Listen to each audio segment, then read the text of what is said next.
ઘોડાને ચાર નાખી પાણી પીવડાવ્યું બેઠા મગનું શાક અને રોટલા જમી અને પછી કાક બાપુ નીકળ્યા એટલે સાથે 4-5 માણસો હતા ને એને પૂછ્યું કે બાપુ કઈક અનુભવ વિશે કઈ થોડુંક બોલો એટલે કાક બાપુ શું બોલ્યા ખબર કે આપણે પહેલા ગયા હતા ને ઈ આલાભાઈ નું મકાન બહુ મોટું પેલા આપણે ગયા હતા ઈ આલાભાઈ નું મકાન બહુ મોટું પણ માણસ નાનો આ જોરુભાઈ નું મકાન નાનું પણ માણસ બહુ મોટો મકાન કદાચ ગમે એવું મોટું હોય ને પણ અંદરથી આવકાર ન હોય તો અને એમાં અમુક ઘરે તો આપણે જાય ને રાતે 9:30 કે જવાતું નથી હા સિરિયલો એ જમાવટ કરી છે પણ એવું આખું ઘર આમ છોડી ગયું હોય ને આપણને તો આ સિરિયલ આને બનાવી હાવ ખોટા સિરિયલમાં લગભગ હાવ ને ડખા સિવાય કોઈ વાત નહીં અને સિરિયલમાં તમે એક જોયું કોઈ કામ જ ન કરતું હોય બોલે સિરિયલમાં આવું માર મારજો કોઈ કામ ધંધા વિના આખો દી મોટો બંગલો એમાં બેઠા હોય ને ગામ આખાની પથારી ફેરવા નો હોય એવા દૂષણ એ મગજમાં નાખે છે પણ સિરિયલો મૂકાતી નથી રાતે 9:30 જાવ ને એટલે એ સિરિયલમાં આખું ઘરે જોઈતું હોય ને આપણે સામું ન જો તઈ આપણને કહેવાનું મન થાય કે આ ટીવી માં ઠેકડા મારી તાર માસી દીકરા નથી અમે તાર હગા માસી દીકરા છે અમે ચા પાણી પીવડાઈ અમે તમને કોક દે કામ આવશું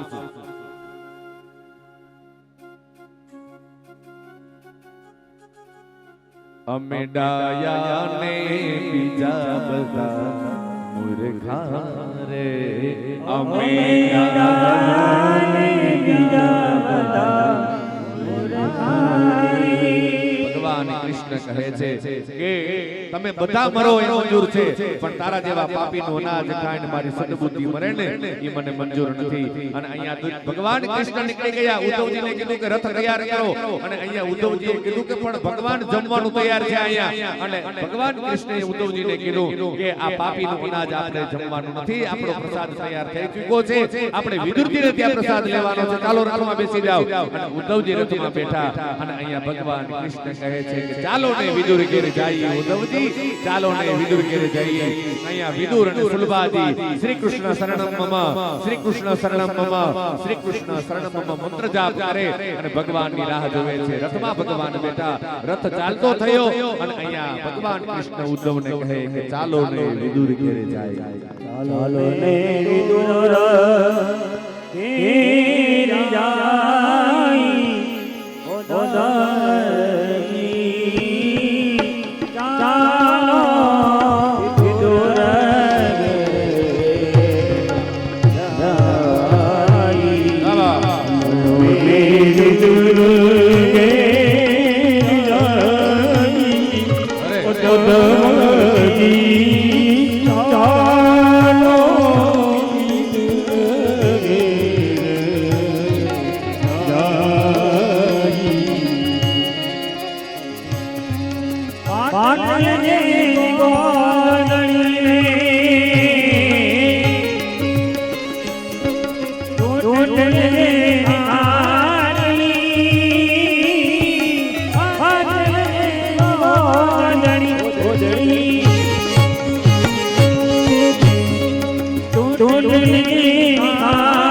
દુર્યોધને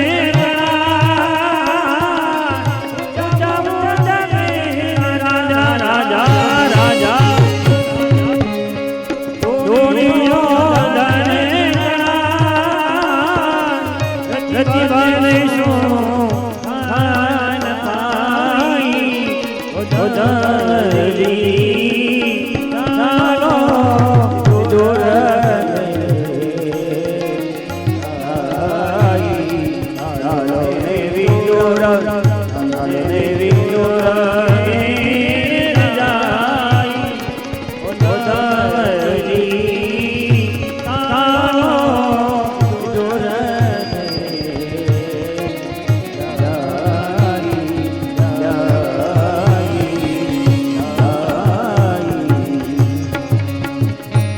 ભગવાન રથમાં બેઠા, રથ ચાલતો થયો ધીમે ધીમે ધીમે ધીમે ધીમે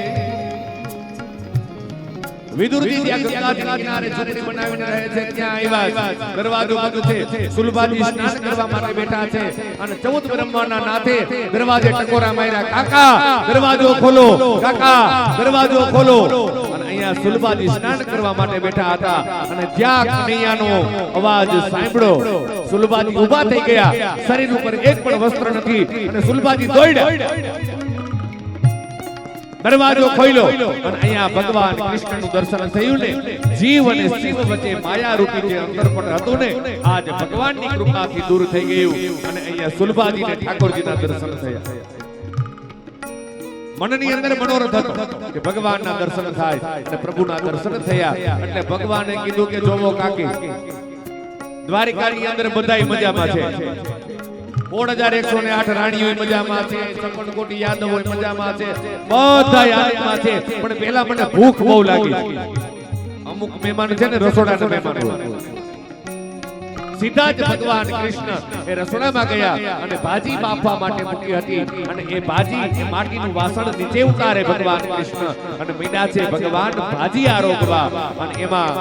વિદુરજી આવ્યા. કેળા લઈને આવે, ભગવાનના દર્શન કર્યા અને સુલભાને કીધું કે સુલભા ભગવાનને કેળા ખવડાવ. અને કેળાનો નિયમ એવો છે કે છાલ ઉતારી ગર્ભ એ ભગવાનને ખવડાવવાનો હોય. પણ કૃષ્ણ દર્શન થયું, સુલભાજી ભાન ભૂલી ગયા અને ભગવાનને છાલ મીડા છે ખવડાવવા. વિદુરજીએ કીધું કેલી ગાંડી થઈ ગઈ છો, જોતો ખરા ભગવાનને તું છાલ ખવડાવે છે, ગર્ભ બહાર ફેંકે છે. અને જેટલા જેટલા ભગવાનના ભક્તો થયા ને એને બધાએ દુનિયાએ ગાંડા કીધા. ભગવાનની ભક્તિ કરતા હોય ને દુનિયા એને ગાંડી કી. અને આ ગાંડાની વણઝાર છે ને એનું લિસ્ટ બહુ લાંબુ છે.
નારદજી તો એવા ગાંડા જેને માંડ્યા નહીં ઘર બાર.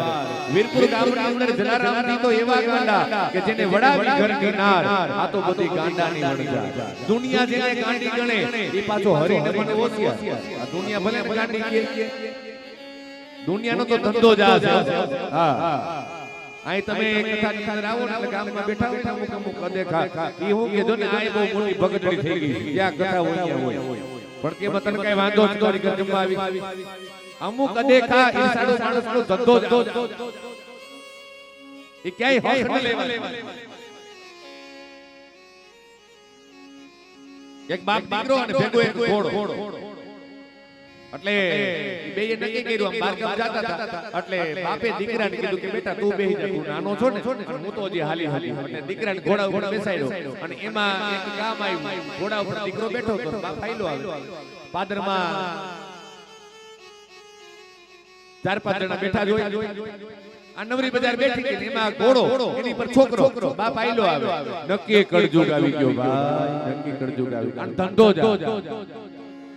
બેઠા બેઠા ગામના પાપ ધોવા વળાઈ જોઈ અકારણ કોઈની નિંદા કરતા હોય ને કબીર સાહેબે કીધું કે તું મારી બાજુમાં મકાન લઈ લો અકારણ આપણે કોઈ નિંદા કરે ને સમજવું આપણા પાપ ધોવે નક્કી કળજુગ આવી ગયો દીકરો છે ખરેખર મા બાપની સેવા કરવી જોઈએ બાપ આયલો આવે છે ઉગાડા પગે અને દીકરો ચડી બેઠો છે ઘોડા ઉપર દીકરાએ કીધું બાપુજી તમે બેહી જાઓ હું આયલો ત્યાંથી નીકળ્યા વળી પાછું એક કામ આવ્યું છે દયા જેવો છાંટો નથી ફૂલ જેવો દીકરો છે નીચે આયલો આવે છે ઢગો બાપ ઘોડા ઉપર ચડી બેઠો ઉગાયા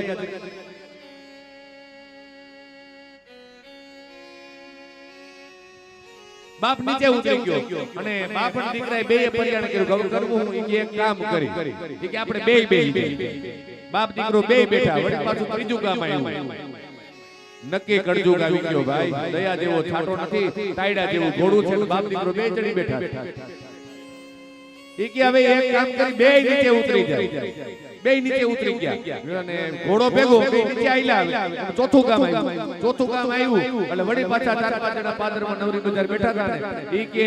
અકલ જેવો છાંટો નથી ઘોડો ભેગો છે નીચે આયલા એલા એક બે તો વાંધો બે તો વાંધો એક બે તો વાંધો કરવું હું આ જગતનું કામ જ એ છે અને આપણે ભગવાનની ભક્તિ કરવી હોય ને તો ટીકા ટેક્સ તો ભરવો પડે દુનિયાનું તો એવું બધું એ તો ફાવે તેમ બોલે રામ રટણ સાંજ સવારે પછી બીકામાં કોની માર દુનિયા દોરંગી વાલા એ તો ગમે તેમ બોલે જેણે જેણે ભગવાનની ભક્તિ કરીને એને જગતના બોલવા સાથે જોયું નથી પોતાના કર્તવ્યમાં પોતાના ભક્તિની અંદર જ મશગુલ રહી જાય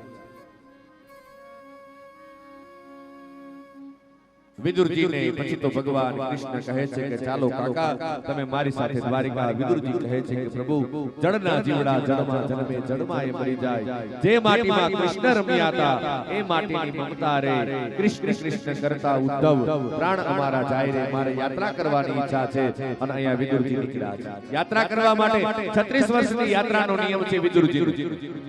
36 વર્ષ અને સાથે માત્ર એક મુઠ્ઠી મગ લીધા હવે આપણે ખાલી 6 હાથ થી જવું હોય તો ચારે બાજુ થેલા ને વચ્ચે ઊભો રેલવે સ્ટેશન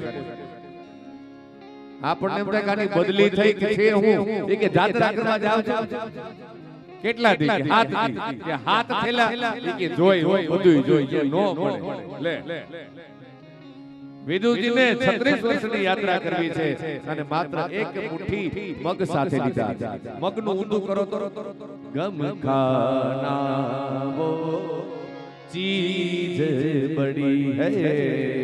ગમ ખાના